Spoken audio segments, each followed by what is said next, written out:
How to install YouTube app on PC. If you're using Microsoft Edge browser, launch Microsoft Edge and go to the YouTube website.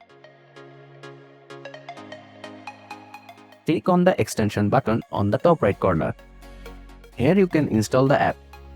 If you can find here,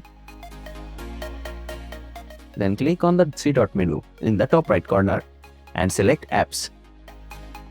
Then click on Install YouTube. Then click Install. Then click Allow. The YouTube app will now appear in your desktop and can be launched like any other app.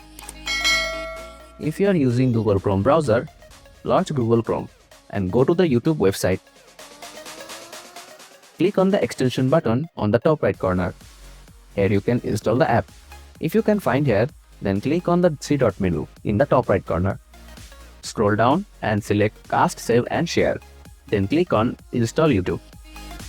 Then click Install. The YouTube app will now appear in your desktop. And that's how you can install YouTube app on PC. Thanks for watching.